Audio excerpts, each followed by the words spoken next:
गोटे ट्रक सहित एक ट्राभेलर बस मुहांमुही धक्का हेबा फल दुई जन अति गुरुतर और 15 जन आहत होई डाक्तरखाना भर्ती होइछंती। तेबे भुवनेश्वर बारिपदा अभिमुखे ट्राभेलर बसटी जाउथबा बेले बालेश्वर जिला सोर बिदु निकटरे सामना पटरु आसुथबा एक माल बुझाई ट्रक धक्का देइथिला। तेणु ट्राभेलर 16 जन यात्री समेत गाड़ीर ड्राइवर गुरुतर भावे आहत होइथिले। परे स्थानीय लोक माने समस्त को उद्धार करी सोर डाक्तरखाना को आनी भर्ती करिथिबा बेले सेठारु जनकु बालेश्वर स्थानांतरित करा जाइछि। आउ अति गुरुतर थिबा ट्राभेलर बसर ड्राइवर सूर्यकांत स्वाई को कटक बड़ डाक्तरखाना को स्थानांतरित करा जाइथिबा जଣା पड़िछि। मिलिथिबा सूचना अनुसार भुवनेश्वर एक ट्राभेलर बस रे 12 जन झियो और 4 जन पुओ कौनसी कामरे बारिपदा अभिमुखे जाउथिले।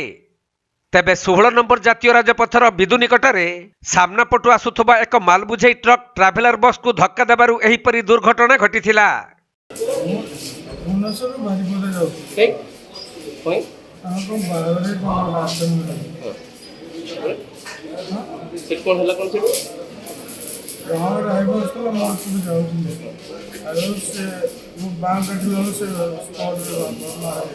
केते जन थिला या गाड़ी रे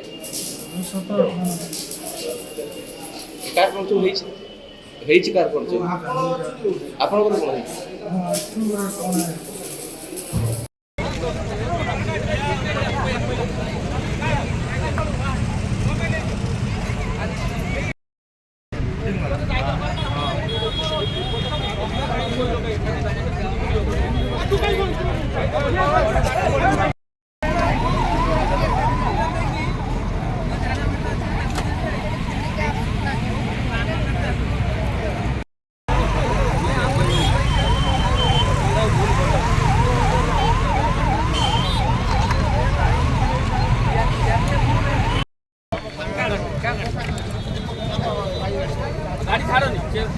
बालेश्वर जिला स्वरु सुमंत दास रिपोर्ट कोणार्क लाइव।